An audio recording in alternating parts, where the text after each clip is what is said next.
Exactly inequality के लिए क्या क्या करना है हमें। ठीक है। सो पहली बात तो इनइक्वालिटी में फर्स्ट थिंग आ सकती है आपकी ए। ओके, तो इसका मतलब क्या होगा ए, ये तो इसके क्या, या दैट इज वेरी सिंपल। इसके आगे आप क्या लिख सकते हो, A is greater than B. Okay, इसको क्या लिख सकते हो, A is smaller than B. अब ये ना ग्रेटर देन क्या स्मॉलर देन क्या, बहुत सारे लोग कंफ्यूज हो जाते हैं इसके अंदर, right. So A is greater than B, A is smaller than B, confusion should not be there. Okay, then A less than और equal to B, less than और इक्वल टू बी बोलेंगे तो ऐसे होगा ए लेस देन और equal to B.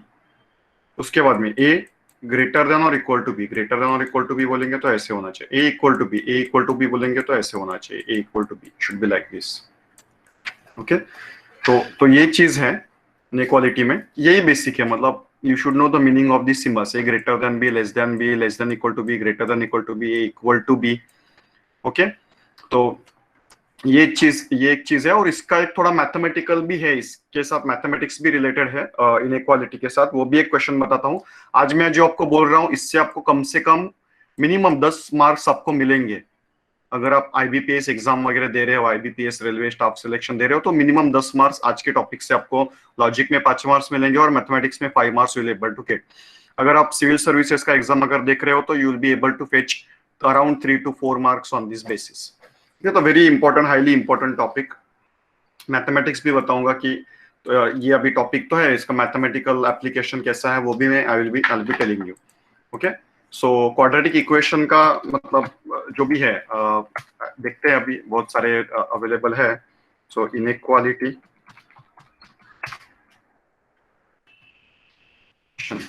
PDF, कोई भी inequality के क्वेश्चंस लेते हैं हम लोग, बहुत सारे हैं।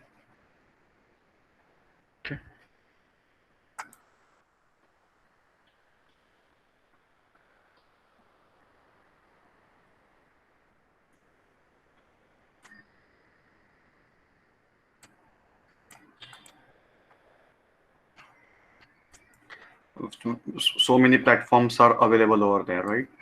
बहुत सारे प्लेटफॉर्म्स अवेलेबल रहेंगे। सो एक एक करके हम लोग डिस्कस करते हैं इसको, how to go ahead about it, one by one we will discuss it. Okay, so कोई भी एक नेचुरल, बहुत सारे अवेलेबल है वेबसाइट के ऊपर, कोई भी एक क्वेश्चन आप उठा सकते हो एंड उसके ऊपर हम लोग डिस्कशन करेंगे। ठीक है, सो लेट्स सी। ये क्वेश्चन है सपोज, तो क्वेश्चन क्या है, which of the following expression is true if the given expression is true. तो अभी ये एक्सप्रेशन दिख रहा है आपको क्या, are you able to see what is there. Rewrite करूं क्या यहाँ पे, देख लो, n greater than r, r less than और इक्वल टू है, r लेस देन और इक्वल टू s। अभी लेस देन और इक्वल टू है तो लेस देन और equal to s। Okay, s is less than t, s is less than t, t is equal to m, m is greater than और equal to, m is greater than और equal to v, m is greater than और equal to v। Okay, अभी ये चीज है, अभी इसके basis के ऊपर can you able to see the first option. First option आप देख सकते हो क्या, क्या लिखा है यहाँ पे, क्या लिखा है first option. First option is r is equal to v। अभी r is equal to v correct है क्या, यहाँ पे r is equal to v correct बोल सकते हो क्या इसको। अभी देखो सिंपल लॉजिक क्या बताता हूँ, सिंपल लिख के देता हूँ, चाहे तो नोट्स लिख के ले लो या कुछ भी लिख के ले लो। इफ बाद में मैथमेटिक्स का कैसे करना है वो भी बताऊंगा। if there is change of symbol, if there is change of symbol between two elements, then if there is change of symbol between two elements, then no comparison can be done. Then no comparison can be done. Then no comparison can be done. If there is change of symbol between two elements, then no comparison can be done. Okay, तो देखो अभी यहाँ पे जैसे आप देख सकते हो r और v के बीच में, अभी r और v के बीच में ना सिंबल चेंज हो गया ना, less than equal to greater than equal to, symbol तो चेंज हो गया है। मैंने बोला कि दो लेटर्स के बीच में अगर सिंबल चेंज हो रहा है, लेस देन है, देखो सिंबल चेंज हो रहा है मतलब कौन से सिंबल चेंज के बारे में मैं बात कर रहा हूँ, मैं ग्रेटर देन और लेस देन, ये दो एक्सट्रीम एंड्स के बारे में बात कर रहा हूँ। I am talking about greater than या लेस देन की बात कर रहा हूँ और ग्रेटर देन की बात कर रहा हूँ, ये दो सिंबल्स के बारे में आई एम टॉकिंग अबाउट। बाकी चलेगा, बाकी सिंबल कंसीडर ही मत करो, इक्वल टू, ये नहीं बात कर रहा हूँ मैं बोल रहा हूँ कि जो डायरेक्शन है ना basically less than, greater than, less than equal to, greater than equal to, इसके बारे में बात चल रही है। तो I would like to say that कोई भी दो लेटर्स के बीच में, जैसे आर और वी के बीच में there is a change of direction of symbol, symbol का डायरेक्शन तो चेंज हो गया ना, ये लेस देन है और ये ग्रेटर देन है, चेंज हो गया सिंबल, सिंबल चेंज हो गया मतलब this will not follow. N greater than T, N greater than T correct है क्या? एन और टी के बीच में देखो, 1 second guys,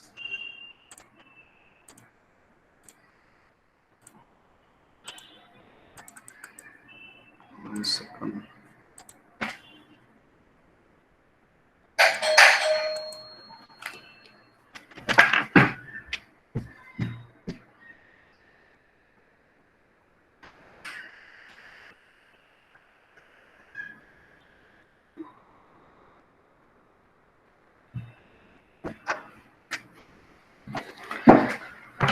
yes,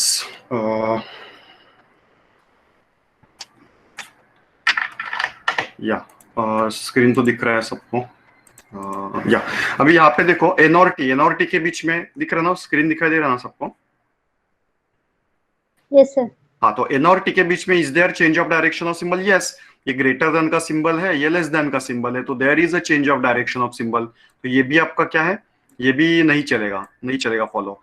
M greater than R, M greater than R, तो एम ग्रेटर देन आर, यहाँ पे देखो M greater than R, direction change हुआ है क्या सिंबल का? एम और आर के बीच में एम, एम यहाँ पे एम टू आर देख रहा ना, एम टू आर देखना, तो यहाँ पे भी एम टू आर देखो, अब यहाँ पे एम टू आर देखोगे तो is there change of direction of symbol, symbol का डायरेक्शन चेंज हो रहा है क्या? ये ग्रेटर देन का सिंबल है, ये भी ग्रेटर देन और इक्वल टू का सिंबल है, मतलब there is no change of direction of symbol, तो ये फॉलो करेगा।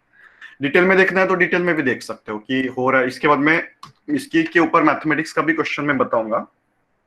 तो एम और आर के बारे में बात चल रही है, तो एम और आर के बारे में क्या देखोगे, M is equal to T, T is greater than S, S is greater than equal to R. Okay, तो अभी इसमें अगर आपको बाइफर्गेशन अगर करना है तो इसका मतलब क्या होता है, इसका मतलब होता है कि आर, इसका मतलब होता है कि आर लेस देन एस और less than T, less than का सिंबल है, इसका पहला मतलब होगा R less than S, S less than T.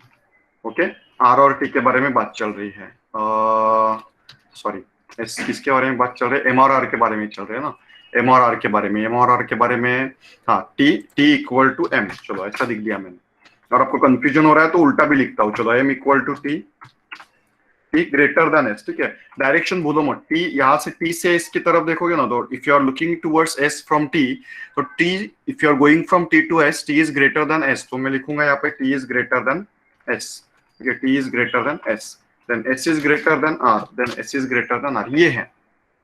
हाँ, अभी आप प्रॉपरली यहाँ पे देखोगे तो एस इज ग्रेटर देन और इक्वल टू आर, तो एस इज ग्रेटर देन और इक्वल टू आर, तो यहाँ पे मैं इक्वल ग्रेटर देन और इक्वल टू आर कर दिया मैंने, उसके बाद में तो अभी एज इट इज कर दिया मैंने, एस इज ग्रेटर देन और इक्वल टू आर, ये भी कर दिया मैंने।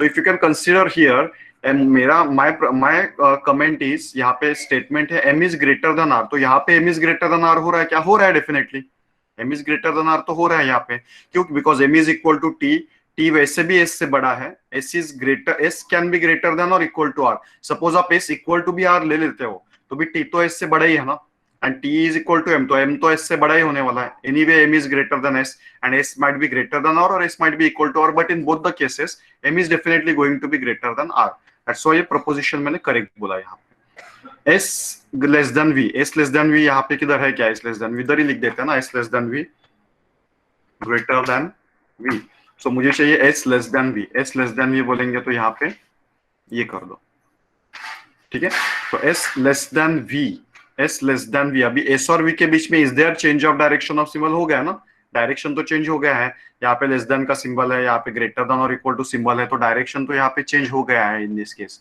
अंडरस्टूड। तो एस इज लेस देन और equal to V, less than V का जो मतलब है वो रॉन्ग हो गया आपका, ठीक है, सो यहाँ पे ये रॉन्ग है, तो यहाँ पे कौन सा फॉलो करेगा? यहाँ पे ऑप्शन नंबर सी जो है वो ऑप्शन नंबर सी यहाँ पे करेक्ट ऑप्शन है, तो that you need to see basic तो मैंने आइडेंटिफिकेशन दिया है। बेसिक आइडेंटिफिकेशन क्या दिया है?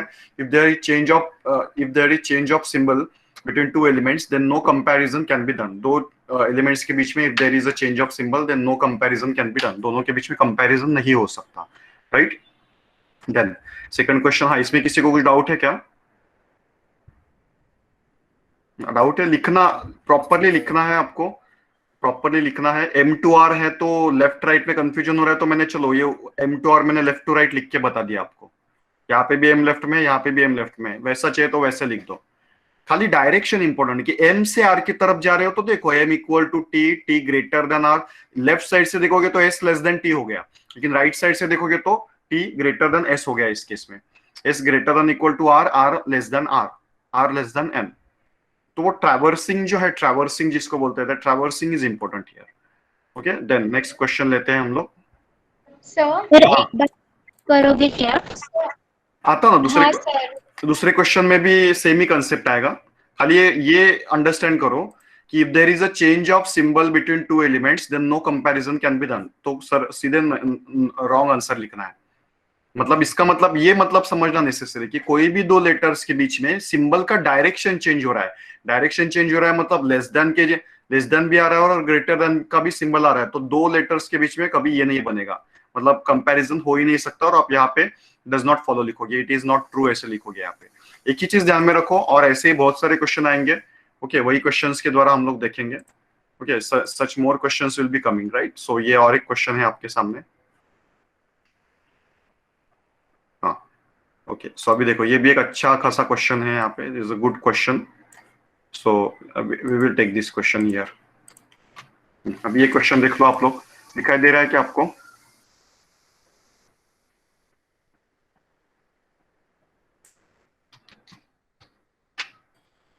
अभी दिखाई दे रहा है? क्या दिख रहा है आपको? T लेस देन, आपके नोटबुक में लिख के ले लो, T less than equal to M, M less than equal to J, J equal to Q, Q greater than F, F greater than S। बहुत ही बड़ा क्वेश्चन है। Okay, then M greater than R, M greater than R। Conclusion है इसका Q greater than equal to T, J greater than S। ये इसका conclusion है। अभी कैसे करोगे? चाहे तो लिख के लेता हूं मैं भी। स्टेटमेंट क्या है? स्टेटमेंट आप देखोगे तो what is a statement? Statement देख लो क्या है। स्टेटमेंट इज T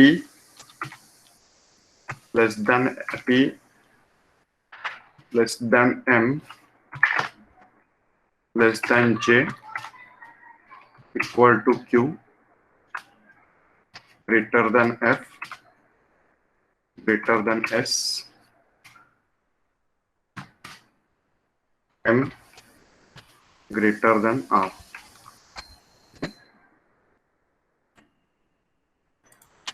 अब इसमें T लेस देन और इक्वल टू M है, T लेस देन और equal to M। Okay, M less than और equal to J, M is less than और इक्वल टू J। बाकी तो सबसे में उसके आगे तो कुछ प्रॉब्लम नहीं। स्टेटमेंट हुआ। कंक्लूजन क्या है मेरे? What are my conclusion? Conclusion if you can see, first conclusion is Q is greater than or equal to T, Q is greater than or equal to T, and second conclusion is J is greater than S, J is greater than S। ठीक है, तो ये अभी समझ में आ गया आपको? ये है, मतलब मैंने बिगर हैंडराइटिंग में लिखा है। किसी का चैट आया है लगता है, what's written in a chat, let's check it out.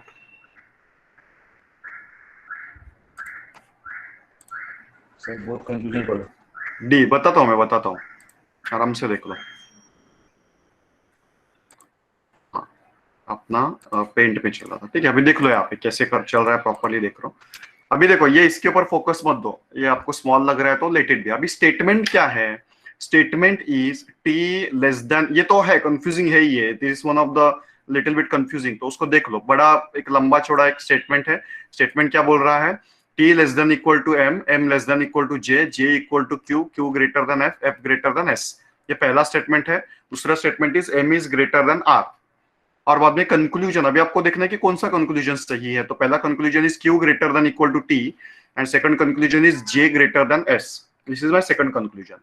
Okay, तो अभी मुझे देखना है कि कौन सा कंक्लूजन फॉलो करेगा। इसके लिए मैं क्या करूंगा? इसके लिए मैं देखूंगा Q और T के बीच में रिलेशनशिप एस्टेब्लिश करना है। तो आपके सामने है, I guess Q and T तो आपके सामने ही है ना, देखो टी एंड क्यू में तो सीधा रिलेशनशिप दिख रहा है यहाँ पे।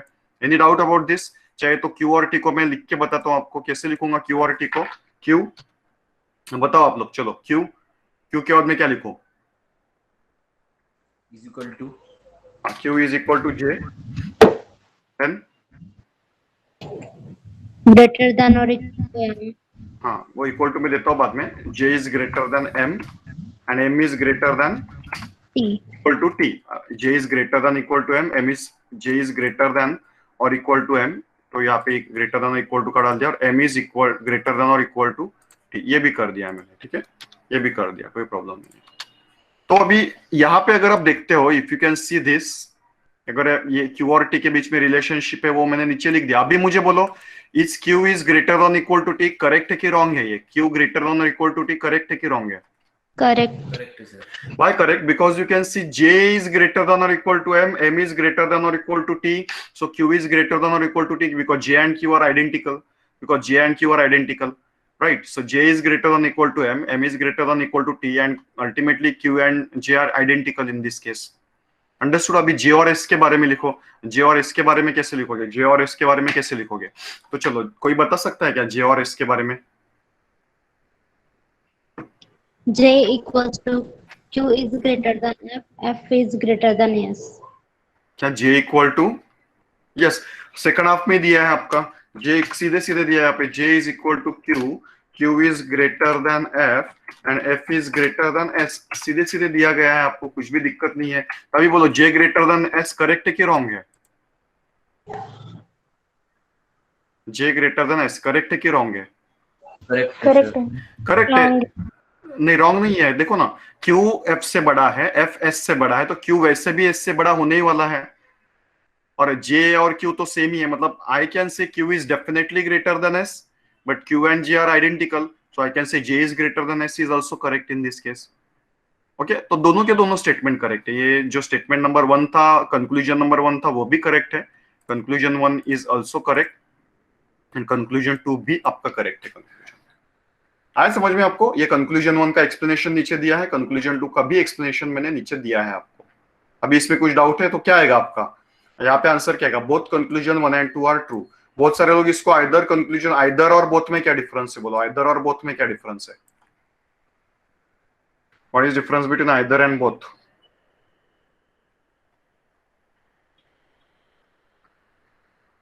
या Either means एक तो फर्स्ट राइट होगा, नहीं तो सेकंड राइट होगा, ओके, एंड एंड बोथ मतलब मींस वन दोनों एंड, क्या? दोनों, हाँ दोनों भी राइट रहेंगे। दोनों भी राइट है, राइट। तो अभी अभी इसमें किसी को कंफ्यूजन है क्या? अभी इसमें किसी को कंफ्यूजन है?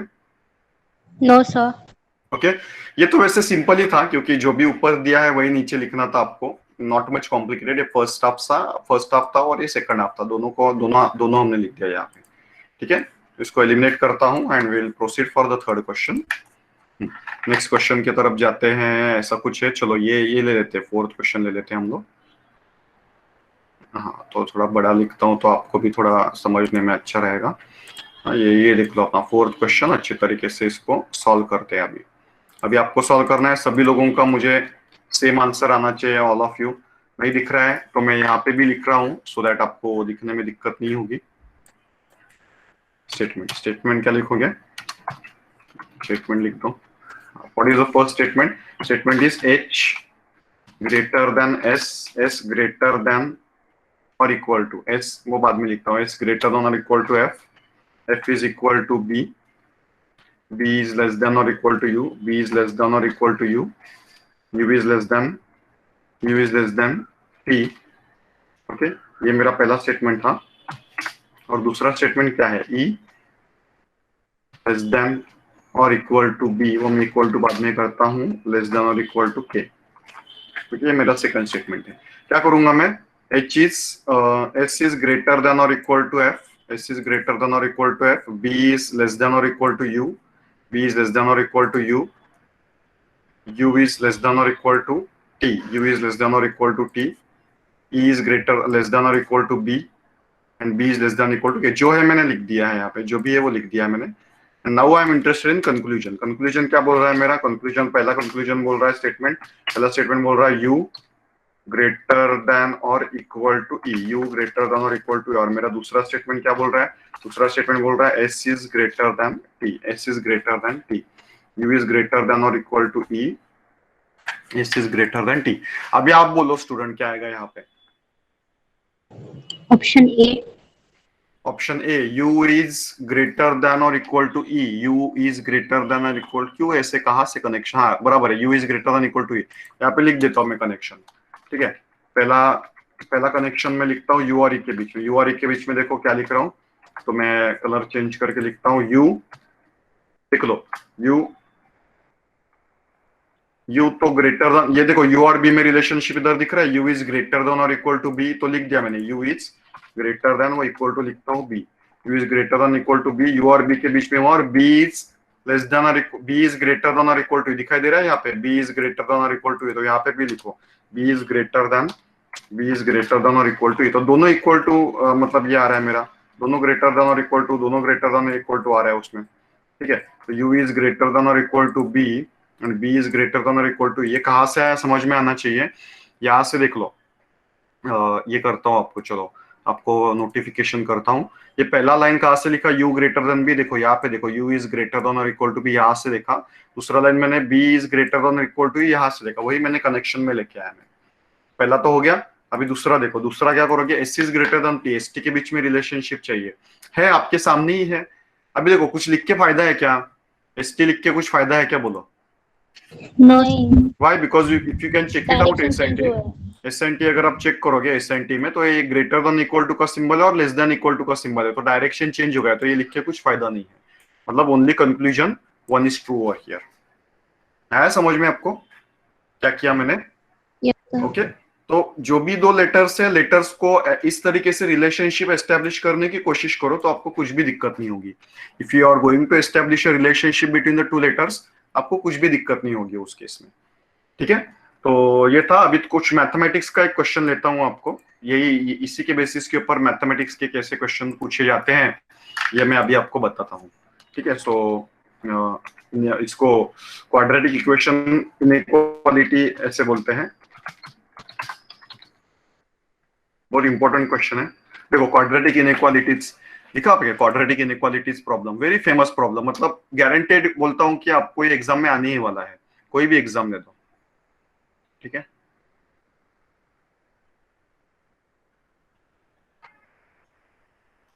सैंपल लेते हैं पीडीएफ,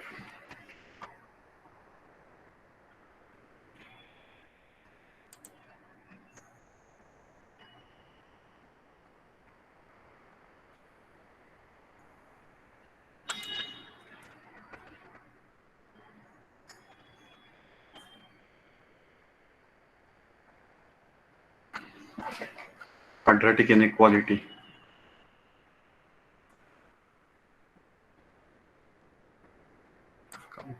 आपसे मिलेगा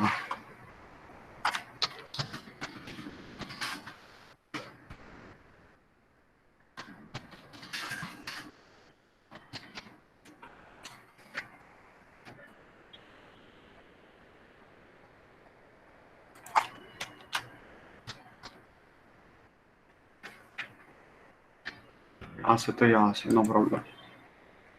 अब ये इंपॉर्टेंट आया है, आ रहा है आपने क्वेश्चन, ठीक है, वो देख लो कैसा क्वेश्चन आते हैं।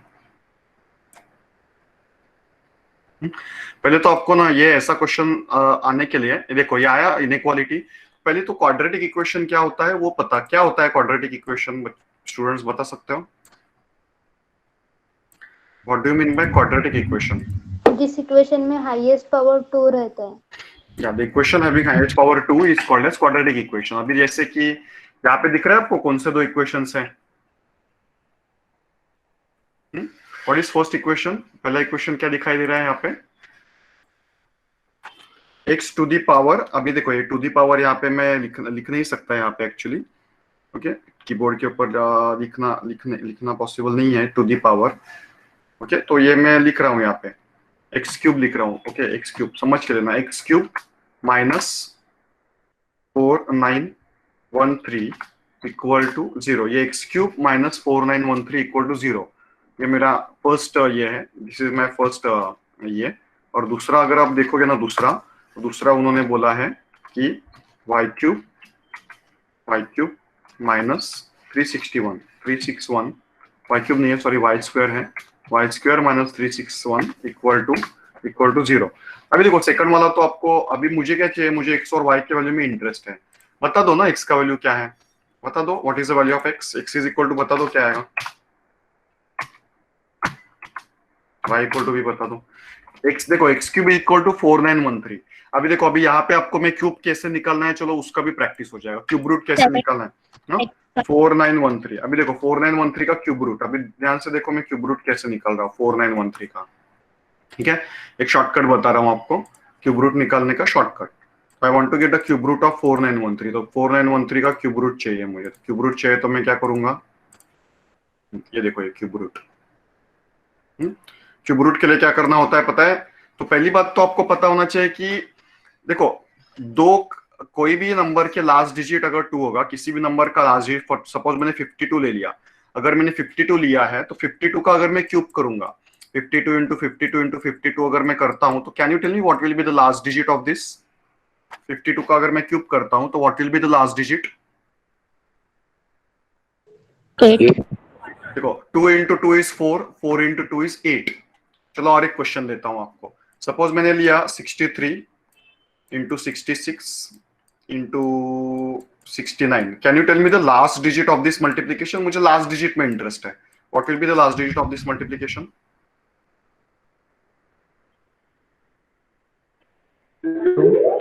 हाँ, इसका लास्ट डिजिट आएगा 3 इंटू 6, 3 6 18, मतलब 3 इंटू 6 करोगे तो लास्ट डिजिट 8 आएगा। 8 इंटू 9 करोगे तो लास्ट डिजिट क्या आएगा? 8 9 72, तो यहाँ पे 2 आ जाएगा इसमें। ओके, तो अभी आप मुझे बताओ कि ऐसा कौन सा डिजिट है कि जो लास्ट में वो डिजिट होगा तो उसका क्यूब करोगे तो लास्ट में 3 आएगा। ऐसा कोई नंबर बता सकते हो? 7 ऑब्वियसली। देखो 7 किसी भी, मतलब I am not interested in 7, मैं बोल रहा हूँ किसी भी नंबर का अगर लास्ट डिजिट 7 है, फॉर एग्जांपल मैंने बोला 97, कोई भी नंबर का लास्ट डिजिट मैंने सपोज 7 लिया विच इज 97, तो मैं करूंगा 97 इंटू 97 इंटू 97। अगर मैं कर रहा हूँ 97 इंटू 97 इंटू 97, तो 7 7 जा 49 एंड 9 7 जा 63, बराबर। तो ये 3 आ गया ना यहाँ पे लास्ट डिजिट। तो ये क्यूब रूट का लास्ट डिजिट क्या होना चाहिए, मतलब एक ये जो क्यूब रूट इसका निकालोगे तो क्यूब रूट का लास्ट डिजिट क्या होना चाहिए? क्यूब रूट का लास्ट डिजिट 7 होना चाहिए। This is your first learning. Why? Because कोई भी नंबर, कोई भी एक परफेक्ट क्यूब नंबर है, अगर कोई भी परफेक्ट क्यूब नंबर है, if a number is a perfect cube number, then last digit of its cube root must be equal to 7। Okay, तो बाद में ये मैंने कैंसिल कर दिया, यहाँ पे ये मैंने कैंसिल कर दिया। अभी क्या बचे? 4 बचा। Now can you tell me a number जिसका क्यूब करोगे तो 4 से छोटा आंसर आएगा? Can you tell me a number जिसका आप अगर क्यूब करोगे तो 4 से स्मॉल आंसर आना चाहिए? तो ऐसा कौन सा नंबर है कि जिसका क्यूब करोगे तो 4 से छोटा आंसर आएगा? तो ऑब्वियसली 1 का क्यूब करोगे तो 4 से छोटा आंसर आ जाएगा। 2 का क्यूब करोगे तो 8 विच इज मोर देन 4, तो यहाँ पे 1 लिख दो, तो 17 आंसर आ गया मेरा। एक्स का वैल्यू क्या आ गया? X will be equal to 17। X is equal to 17। किसी को डाउट है कुछ? अभी देखो ये प्लस 17 आया है, क्यों प्लस 17? बाय डिफॉल्ट प्लस 17 आया है। Why? Because you can say x cube is equal to 4913, ऐसे बोल सकता हूँ ना, x cube is equal to 4913, ऐसे मैं डायरेक्टली बोल सकता हूँ यहाँ पे। अंडरस्टूड? तो x cube is equal to 4913, तो ऑब्वियसली इसका मैं क्यूब रूट लूंगा तो मुझे क्या आंसर आएगा? क्यूब रूट लूंगा तो मुझे 17 आंसर आ जाएगा इस केस में। ठीक है, then Y square is equal to, अभी वाई बता दो ना, किसका वाई का वैल्यू बताओ। चलो Y square is equal to 361। What is the value of Y? Y का वैल्यू आप बता सकते हो क्या? 19। हाँ, 2 वैल्यू आएंगे वाई की, एक प्लस 19 आएगा, माइनस 19 आएगा। प्लस माइनस का देखो ये बहुत कंफ्यूजिंग रहता है। You know every perfect square number is अ, मतलब उसका कोई भी परफेक्ट स्क्वायर नंबर का अगर आप स्क्वायर रूट निकालोगे तो प्लस भी आंसर आएगा, माइनस भी आंसर आएगा। यू नो प्लस 19 का भी स्क्वायर 361 होता है, माइनस 19 का भी स्क्वायर 361 होता है। अंडरस्टूड? Yes sir. तो y का वैल्यू क्या आया? y का वैल्यू आया मेरा plus 19 comma plus 19 comma minus 19। हाँ बोलो सर, प्लीज क्यूब रूट समझाओ ना फिर से। सर हाँ, वो क्यूब रूट। लास्ट के 3 डिजिट्स क्यों कट किए हमने, वो समझाओ हाँ, ना। वो वही मेथड बता रहा हूँ। पहले तो ये 7 कैसे आया समझा क्या आपको? 7 हाँ कैसे सर, है समझेंगे? हाँ सर, हाँ बिकॉज सर, 7 एक ऐसा नंबर है कि जिसको 3 बार मल्टीप्लीकेशन करोगे तो लास्ट डिजिट 3 आने वाला है। 3 आता अभी है। अभी ये मेथड ही मैं डायरेक्ट बता रहा हूँ, डायरेक्ट मेथड ही बता रहा हूँ कि क्यूब में पावर 3 रहता है, क्यूब में पावर 3 रहता है, इसके लिए लास्ट के 3 डिजिट कैंसिल ही कर दो, ये मेथड बता रहा हूँ मैं। Okay, okay power sir. Power 3 है तो लास्ट डिजिट 3 डिजिट कैंसिल कर दो, बच्चे 4। अभी I want a number n whose cube should be less than or equal to 4, a number n whose cube should be less than or equal to 4, so that number is equal to 1। तो मैंने 1 यहाँ पे लिख दिया, मुझे answer मिल गया यहाँ पे। ओके कोई भी सर। नंबर ले लो, कोई भी नंबर ले लो, आप इजीली क्यूब रूट बता सकते हो। फॉर एग्जांपल अभी मैं एक बताता हूँ, चलो और एक एग्जांपल लेता हूँ यहाँ पे। सपोज मैं यहाँ पे एक एग्जांपल लेता हूँ, सपोज कैलकुलेटर के ऊपर मैंने ले लिया सपोज।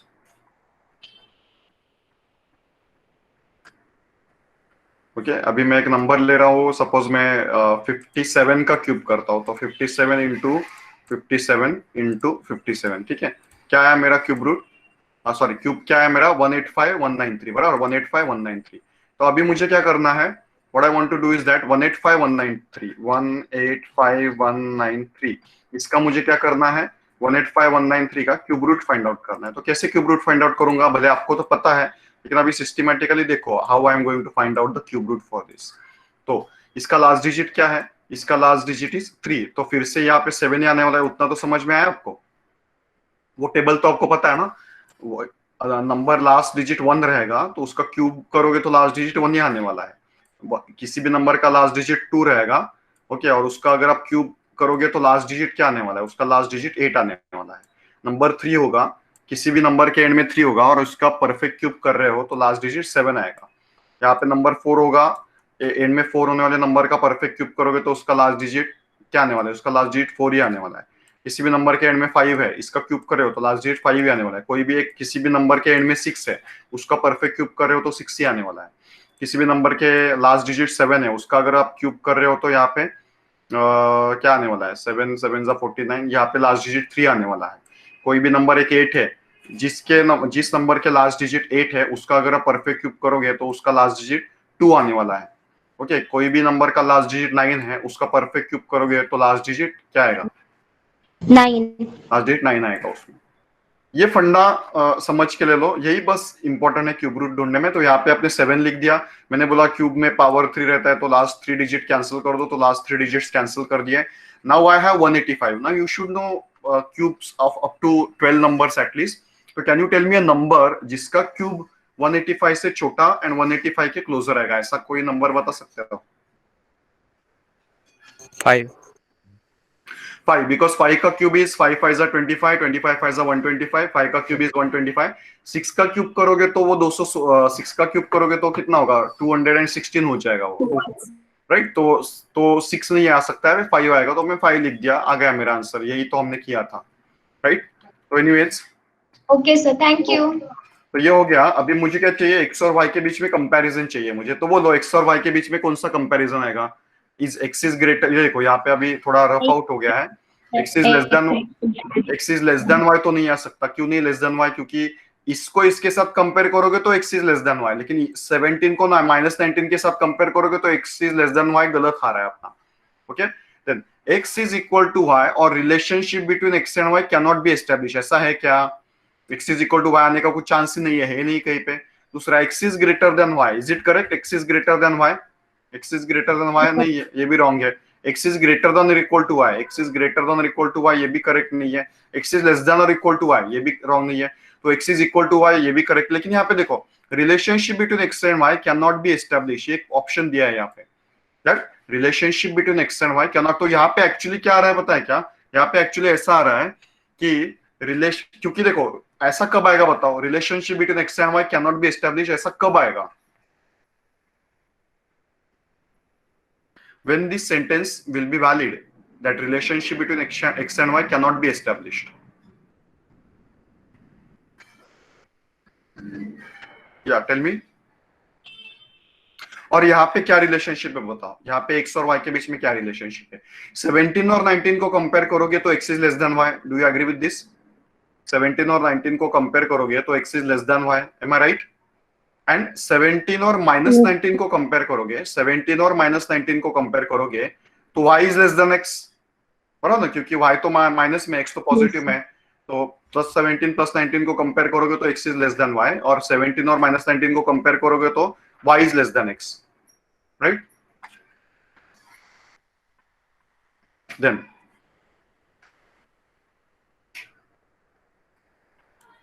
सो ये हो गया, तो x is less than y and x is greater than y। तो यहाँ पे क्या है कि y is greater than x भी आ रहा है और x is greater than y भी आ रहा है, दोनों ऑप्शन हो रहे हैं। y is greater than x भी आ रहा है and x is greater than y भी आ रहा है, दोनों ऑप्शन आ रहा है। इसके लिए क्या होगा यहाँ पे, relationship between x and y can not B establish in this case. समझ में आ गया क्यों आया ये बी वाला ऑप्शन? सर हाँ बोलो। एक्स क्यूबिक इक्वेशन है तो उसके बाकी के दो रूट्स नहीं निकालना चाहिए। क्यूबिक इक्वेशन में देखो, क्यूबिक इक्वेशन जो है ना, x का क्या आएगा, बाकी के तो सेम ही आएगा उसके अंदर, 0 आएगा आई थिंक। क्यूबिक इक्वेशन जो है ना उसमें आप जो बोल रहे हो प्लस 17 इज द ओनली, ये 0 भी नहीं आएगा ना, 0 क्यों आएगा?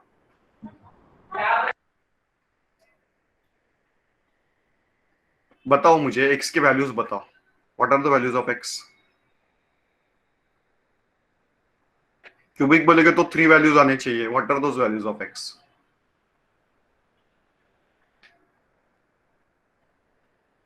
क्या यहाँ पे x के वैल्यूज है 17 17 17, ऐसा वैल्यूज है यहाँ पे। क्यों? क्योंकि दूसरा कोई नंबर बैठेगा ही नहीं ना यहाँ पे। और क्या है यहाँ पे -17 का, देखो -17 का क्यूब करोगे ना तो आपका आंसर चेंज होगा। -17 का क्यूब करोगे तो आंसर -4913 आएगा, विच इज रॉन्ग। हमें आंसर क्या चाहिए? हमें आंसर चाहिए 4913 इन दिस केस। अंडरस्टूड? तो इसीलिए यहाँ पे यूनिक आंसर आ रहा है, x is a unique value. I that is understood कि पावर 3 है तो 3 roots and all those things, लेकिन यहाँ पे 3 रूट्स प्लस प्लस प्लस ही है यहाँ पे, प्लस 17 प्लस 17 प्लस 17। ठीक है, देन ये हो गया। कॉम्प्लेक्स में आएगा क्या क्या? ठीक है, रूट्स है ना कॉम्प्लेक्स में आएगा। हाँ, कॉम्प्लेक्स नंबर में अभी मुझे तो इतना याद नहीं आ रहा है वो 11 12 का complex number, but may be as you are saying might be true. But यहाँ पे तो एक यूनिक वैल्यू ध्यान में रखो कि सिंपल x का वैल्यू अगर आपका 17 है तो 17 का क्यूब कर रहे हो तो 4913 यहाँ पे आ रहा है। ठीक है, बाकी कंपैरिजन समझ में यहाँ पे कैसे कंपेयर करने के टाइम पे 1 to 1 कंपेयर करो एंड देन कमेंट लिखो पहले, में नहीं तो कंफ्यूज हो जाओगे। यहाँ पे पहले 17 को 19 के साथ कंपेयर करो, इसके ऊपर 5 से 10 क्वेश्चन आएंगे एग्जाम के अंदर, MBA CET railway staff selection civil services में 2 से 3 क्वेश्चन आएंगे। तो 17 और 19 को कंपेयर करोगे तो x is less than y, 17 और -19 को कंपेयर करोगे तो y is less than x। तो कभी x is less than y हो रहा है, कभी y is less than x हो रहा है, इसलिए relationship can not be established. Got it? ऐसे ही क्वेश्चन देता हूं अभी आपको, बहुत इंपॉर्टेंट है ये क्वेश्चन। ओके, तो इनइक्वालिटी से ही रिलेटेड है। कहाँ पे गया?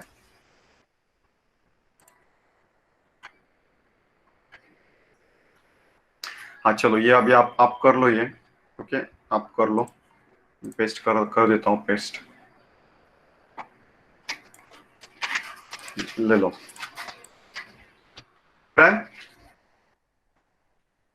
Is it visible?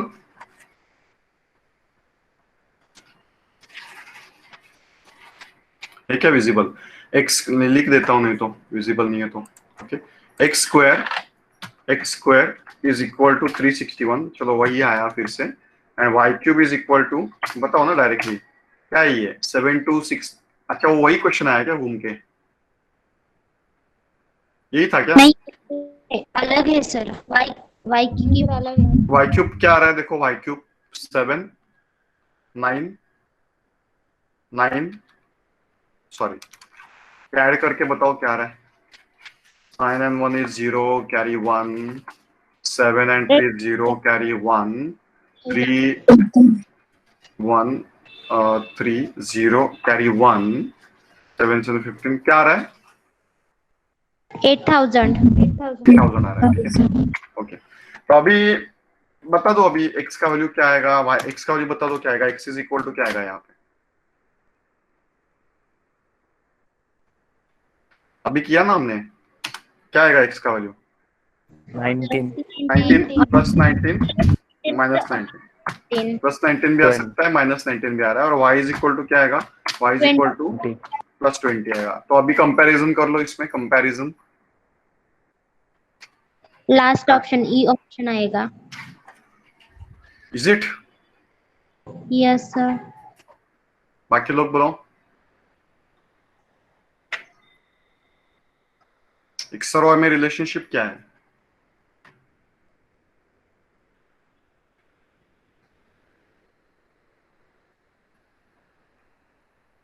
नहीं आ रहा है? एक्स एंड वाई में आपने बोला गलत बोला, क्योंकि देखो मैंने तो सिंपल बोला था ना आपको। मैंने आपको क्या बोला था? एक्स और वाई को, ये इसको कंपेयर करोगे तो कौन बड़ा है? ये बोलो ना, +19 +20 में कौन बड़ा है? Y. y is greater than x, और -19 और +20 में कौन बड़ा है? Y. तो आंसर क्या आएगा?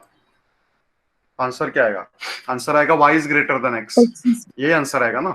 y दोनों केस में y तो x से बड़ा ही है, और दोनों केस में x तो y से छोटा ही है ना। तो इसके लिए आपका ऑप्शन नंबर ए आएगा। किसी को कोई डाउट है क्या यहाँ पे?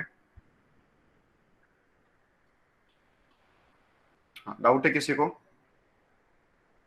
+19 +20 को कंपेयर करोगे तो भी y is x is less than y आ रहा है। -19 और +20 को कंपेयर करोगे तो भी x is less than y आ रहा है। तो किसी भी एंगल से जाओ, x is less than y ही आ रहा है। इसके लिए option number 1 is correct. Okay, Okay, sir. चलो उसके बाद में आगे वाला क्वेश्चन ले लेते हैं हम लोग। इसमें किसी को डाउट है? पक्का नहीं है तो बताओ। अभी तो कॉम्प्लिकेशन शुरू भी नहीं हुआ है, अभी चालू होगा कॉम्प्लिकेशन। ये तो बहुत सिंपल क्वेश्चन था, कुछ प्रॉब्लम भी नहीं था इसके अंदर। अभी प्रॉब्लम वाला ये आएगा। बोला ना मैंने, कॉम्प्लिकेशन चालू होगा, मतलब मुझे लगा ही था ऐसा कुछ चालू होगा। अभी इसमें इसके पहले मैं कुछ अलग लेने की कोशिश करता हूँ। चलो ये ले लेता हूँ, कोई प्रॉब्लम नहीं। क्वाड्रेटिक समझ के ले लो, एग्जाम में कंपलसरी 5 से 8 क्वेश्चन आएंगे क्वाड्रेटिक इक्वेशन के ऊपर, विच इज वेरी इंपॉर्टेंट। ठीक है, चलो अभी can you solve this equation लिख लेता हूं मैं। इक्वेशन लिख लेता हूं, चलो आपके इसके लिए। पहला equation is that X square, ये तो समझ के ले लो, X square -8x, X square -8x -20, X square -8x -20 equal to 0, X square -8x -20 equal to 0। कैसे सॉल्व करोगे इसको? पता है कि इसको कैसे सॉल्व करते हैं? लिख लेता हूं मैं अच्छी तरीके से। X square -8x -20 equal to 0। Am I right? बताओ अभी किसी को पता है क्या है कैसे सॉल्व करते हैं? Yes sir. अभी इसमें क्या है, पहले कन्वेंशनल वे से बताता हूँ आपको। कन्वेंशनल वे से क्या होना चाहिए, उसका जो प्रोडक्ट सम होना चाहिए ना, सम शुड बी इक्वल टू -8। दो रूट्स है, देखो इसके दो रूट्स आने चाहिए। रूट्स का मतलब क्या होता है? रूट मींस एक्स के ऐसे दो वैल्यूज रहेंगे कि जो दो वैल्यूज आप यहाँ पे डालोगे तो राइट साइड में 0 आएगा। ऐसे दो वैल्यूज मुझे चाहिए।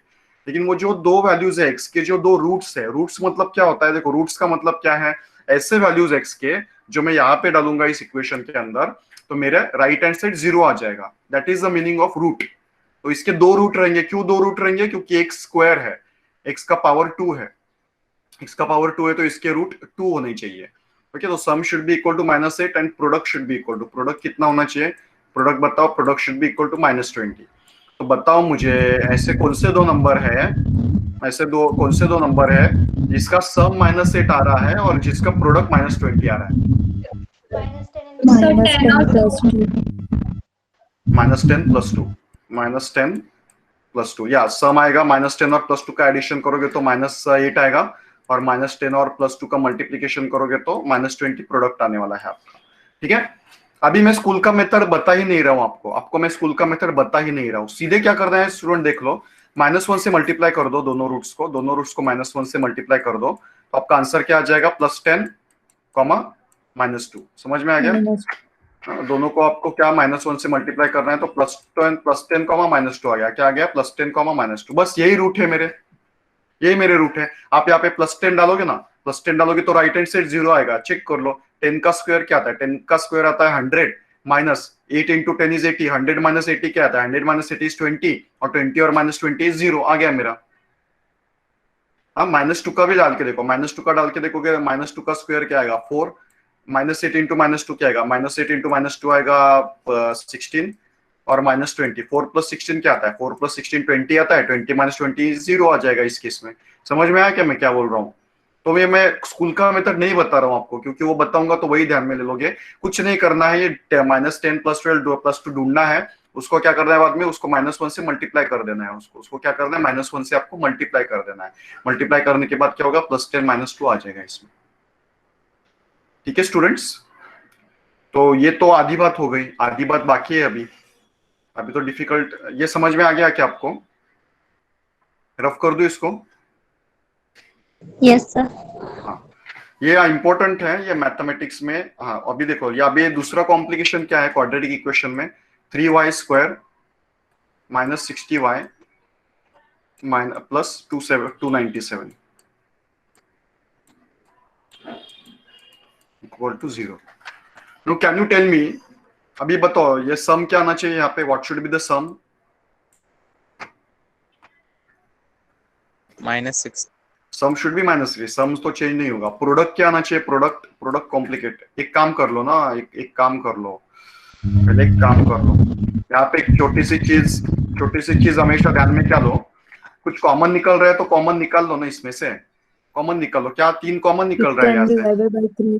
बराबर, y² minus 20y plus, 3 divisibility rule तो पता है ना आपको, 2 + 9 इज 11, 11 एंड 7 इज 18। ओके, तो 18 को 3 से डिवाइड हो रहा है तो इसको भी 3 से डिवाइड होगा। 3 9s are 27, 3 9s are 27। Okay, so sum should be equal to minus. हमेशा सिंप्लीफाई करने की कोशिश करो। एक्चुअली देखो, अभी गूगली कैसे होता है यहाँ पे, एक्चुअली इसको सॉल्व करने का तरीका अलग है। मतलब जिनको पता होगा, they might be knowing that x² और y² का जो कोएफिशिएंट रहता है, इसका और इसका एक्चुअली मल्टीप्लिकेशन करना रहता है, राइट? लेकिन हम यहाँ पे ऐसा नहीं करेंगे बिकॉज सब जगह से 3 कॉमन निकल रहा है तो कुछ प्रॉब्लम नहीं है। तो sum should be equal to -20 and product should be equal to 99। बताओ क्या होगा? 9 और 9 -11 -9। Very good, -11 -9।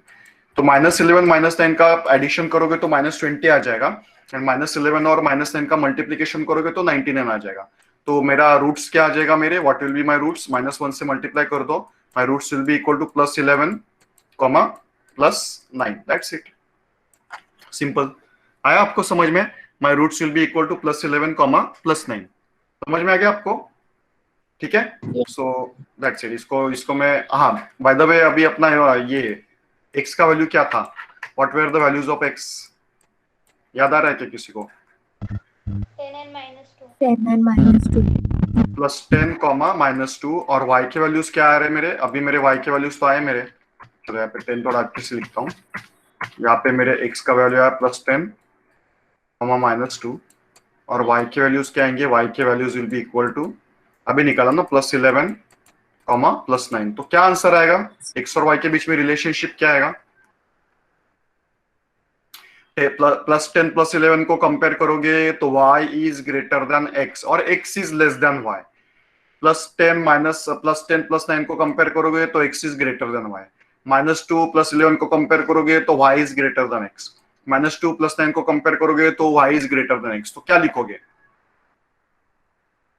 E option. बराबर, ऑप्शन ही लिखोगे। क्यों? क्योंकि x, कभी x ग्रेटर देन y आ रहा है, कभी y is greater than x आ रहा है। ऐसा अगर हो रहा है तो relationship between x and y can not B established. ठीक है, अंडरस्टूड? तो इसमें किसी को कुछ डाउट या रिपीट करना है क्या? कुछ रिपीट करना है इसमें? No sir. No sir. Okay, तो इसको रफ कर दो। क्या हो गया आगे? चलो आगे वाला क्वेश्चन ले लेते हैं।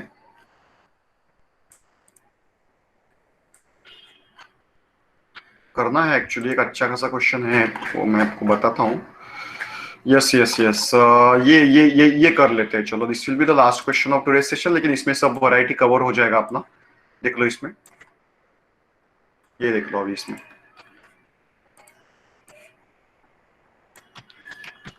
ओके, चलो अभी लिख के ले लो, चाहे तो लिख के ले लो क्या क्या आ रहा है इसमें।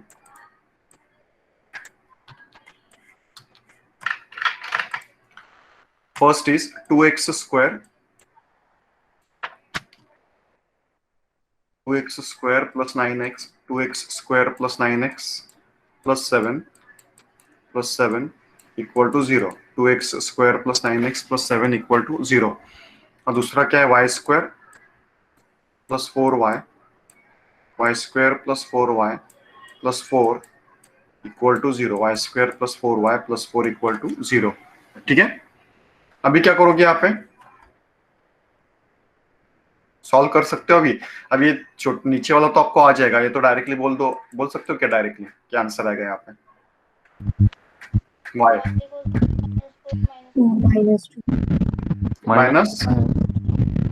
माइनस टू आएगा यहाँ पे। ठीक है, -2 आ जाएगा, क्योंकि सम +4 आना चाहिए तो +2 आएगा, और उसका +2 का मल्टीप्लीकेशन भी +4 आ रहा है, लेकिन उसको -1 से मल्टीप्लाई करोगे तो -2 आएगा।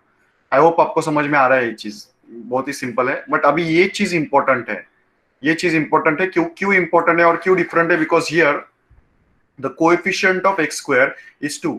यहाँ पे x² का जो कोएफिशिएंट है, दैट कोएफिशिएंट इज 2। तो यहाँ पे सम पता है क्या होना चाहिए, सम शुड बी इक्वल टू +9। सम में प्रॉब्लम नहीं है, लेकिन इसमें प्रोडक्ट मैटर करेगा। इसमें क्या मैटर करेगा, इसमें प्रोडक्ट मैटर करेगा। What will be the product, product क्या होगा इसमें, 2 7 क्या आ जाएगा, 7 2 14, 2 7 14। तो यहाँ पे प्रोडक्ट क्या आ जाएगा, product will be equal to 14 in this case. बताओ अभी फैक्टर्स बताओ। -7 -2 नहीं नहीं नहीं, ऐसे कैसे -7 अच्छा डायरेक्ट रूट बता रहे हो क्या, क्या बता रहे हो, +7 + 2 आएगा बराबर। स्टेप बाय स्टेप जाते हैं। सम विल बी +7 + 2 का प्रोडक्ट देखोगे तो +14 और +9 आएगा। Product is +14 and some is +2। इधर तक तो आया समझ में आपको, यस सर। उसके बाद में हम लोग -1 से मल्टीप्लाई करते हैं, दोनों को -1 से मल्टीप्लाई कर दो, दोनों को -1 से मल्टीप्लाई करोगे तो क्या आएगा मेरा, 7 × -1 इज -7, -2। ये तो आया समझ में आपको, -7 -2, हाँ बराबर है, -7 -2। But these are not the roots. अभी एक स्टेप बाकी है। क्या स्टेप बाकी है, हमने पहले 2 से मल्टीप्लाई किया था 7 को, अभी मैं 7 को 2 से डिवाइड करूंगा, दोनों को मैं 2 से डिवाइड कर दूंगा, तो my answer will be equal to -7/2, -7/2, -1। My answer will be equal to -7/2, -1। आया समझ में आपको, समझा क्या क्या किया मैंने।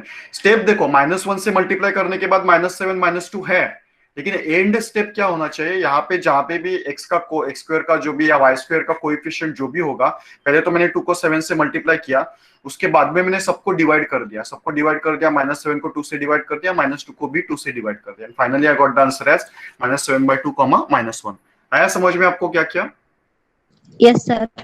स्टेप कुछ प्रॉब्लम नहीं है, पहले सम तो जो बीच में है वही लिखना है। प्रोडक्ट के लिए आपको खाली क्या चेंज है, प्रोडक्ट के लिए x² या y² का जो भी कोएफिशिएंट रहेगा, वो कोएफिशिएंट से ये इसको कांस्टेंट जो भी है उसको मल्टीप्लाई करो, that will be your product. बाद में वो कैसे ढूंढना है वो तो बताया, उसके रूट्स तो टेबल आ रहे होंगे, तो इजीली आपको आ जाएगा। -1 ये ढूंढ लिया आपने, +7 +2। नेक्स्ट स्टेप में होगा कि उसको -1 से मल्टीप्लाई कर दो, नेक्स्ट स्टेप -1 से मल्टीप्लाई कर दिया, और उसके नेक्स्ट स्टेप होगा उसको कोएफिशिएंट से डिवाइड कर दो। 2 कोएफिशिएंट था तो दोनों को मैंने 2 से डिवाइड कर दिया इस केस। ठीक है, सो दैट्स इट। तो ये मैंने क्वाड्रेटिक इक्वेशन के अंदर इनइक्वालिटी कैसे यूज करना है वो बताया मैंने। So that's it for today. बाकी जो भी है अभी देखो, थोड़ा संडे टू संडे अभी आया करो, बिकॉज क्या होता है अभी आपने देखा कि लास्ट कपल ऑफ वीक से आने के लिए लेट वगैरह हो रहा था, बहुत सारे मतलब लॉकडाउन ओपन हो गया है तो ट्रैफिक वगैरह, बस से ट्रैवल करना पड़ता है, तो हो नहीं रहा है टाइम पे, मतलब कपल ऑफ लेक्चर्स थोड़े डिले हो गए। तो आपको एक मतलब ऐसा रखेंगे कि 1-1.25 घंटा मैथमेटिक्स, उसके बाद में थोड़ा ब्रेक, फिर से 1-1.25 घंटा लॉजिक, ऐसे एक ही संडे में ये कर देंगे हम लोग। ठीक है, तो जो भी शेड्यूल है आपको आ जाएगा, एंड उसमें कर लो कोऑपरेट। संडे को प्रॉपरली डेडिकेट कर लेंगे हम लोग, 1-1.25 घंटा मैथमेटिक्स, 1-1.25 घंटा लॉजिक के ऊपर। ठीक है, so this is how it will be, and thank you very much. Schedule है, फॉलो करो शेड्यूल को। नेक्स्ट जो भी अपना टॉपिक होगा लॉजिक के ऊपर, यही कंटिन्यू होगा, क्योंकि इसमें लॉजिक और मैथमेटिक्स दोनों चीजें हैं। यही टॉपिक कंटिन्यू होगा, logical inequality and mathematical inequality. इसमें बहुत कुछ सीखने जैसा है। ठीक है, thank you very much students, take care. Thank you sir. Thank you. Bye. Bye.